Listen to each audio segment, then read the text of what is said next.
Assalamualaikum warahmatullahi wabarakatuh. Innal hamdalillah wassalatu wassalamu ala Rasulillah Sayyidina Muhammad ibni Abdillah wa ala alihi wa sahbihi wa mawalah, amma ba'du. Hadirin anu dimuliakeun ku Allah Subhanahu wa taala, urang pupuhan ieu catur, urang dadasaran ieu carita kumanjatkeun puja hakikat kadat Allah Subhanahu wa taala anu alhamdulillah urang sadaya tiasa riung mungpulung patepung lawung patepang wajah emprak merbayak dina ieu patempatan. Anu mudah-mudahan kumpulna urang sadaya dina ieu patempatan sing ngajadikeun hiji ciri urang sadaya tiasa kumpul babarengan dina surgana Allah, amin ya Allah ya rabbal alamin. Atur rahmat kali salam kawilujengan mugia kinuluran kapaduka Rasul unggul pitur pinunjul nu salalamina nyontohan syukur terangkat dada komata kabur sangkan akur jeung dulur kalih batur. Tega kantun ka keluargana, sahabatna, tabiina, atba'ut tabiin, malah mandar eta rahmat sing maur ka urang sadaya anu bakal jadi calon ahli kubur. Amin ya Allah ya rabbal alamin. Hadirin anu dimuliakeun ku Allah Subhanahu wa taala, dina denget ayeuna urang ngabahas tentang jina.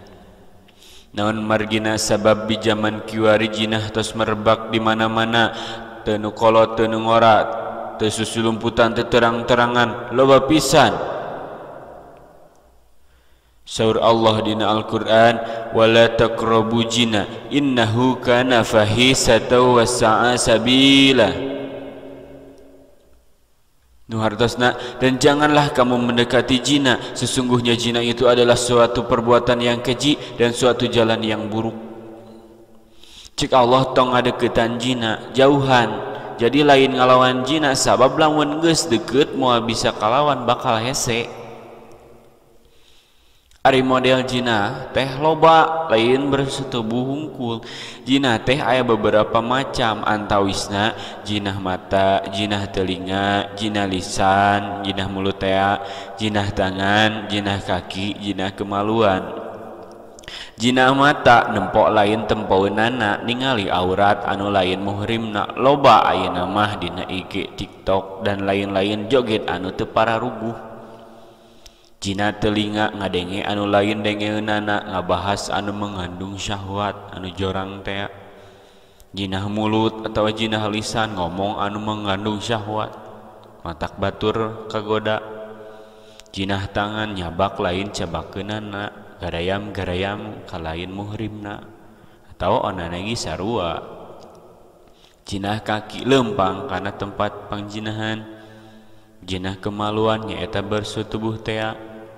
Terus aya jinah muson nyaeta jinah anu tos bersuami atau beristri, salingkuh teh ngaranna. Atawa jinah goiru muson nyaeta jinah anu acan nikah. Tah lolobana jinah teh dina hubungan pacaran atau bobogohan. Kabeh aya dina bobogohan mah.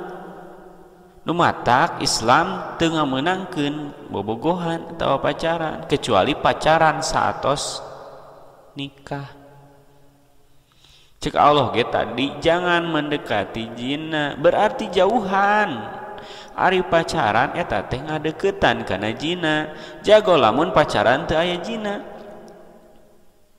Jina mata, telinga, mulut, tangan, kaki, kemaluan. Sakumaha pacaran baik angger pasti aya salah sahijina. Lamun bogoh, lamun cinta halalkan. Khususna awewe, sabab awewe nu lolobana dirugikeun. Amit-amitnya lamun nyampekeun ka hamil duluan. Terus lalakina kabur embung tanggung jawab. Sing inget kangge awewe wanita khususna budak ngora tong daek diruksak. Sakumaha lalaki jahat goreng akhlak angger neangan pipa majikan mah hayang anu alus embung urut batur. Ulah jadi wanita anu murahan, jadilah wanita anu mahal. Anu kumaha wanita anu mahal nyaeta wanita anu menjaga dirinya dan menjaga akhlaknya, tutupan aurat, belajar dari luarna heula, terus perbaiki akhlaknya eta dari dalam. Lamun diibaratkeun mah awewe teh seperti permen loli, hiji anu dibungkus, hiji deui anu geus dibuka di asaan batur. Coba tawarkeun ka lalaki, pasti milih na teh nu dibungkus keneh. Da embungeun urut batur mah. Anu atos kagok kumaha nya tobatan tutupan aib, tobatan da Allah mah maha hampura keun cenah Allah anu nutupan aib urang. Dumatak hayu urang tobat ti ayeuna, perbaiki diri, tinggalkeun pamaksiatan, tong terlena ku dunia ku kenikmatan sesaat, ingat siksa neraka teh nyaan lain bohong. Alam anu panglilana nyaeta akhirat, dunia hanya sementara. Mudah-mudahan urang dijauhkeun tina anu namina jina. Amin ya Allah ya rabbal alamin. Hadirin anu dikpi kahormat muaseur, anu dicarios kirang langkungna ulah kirang-kirang hapunten.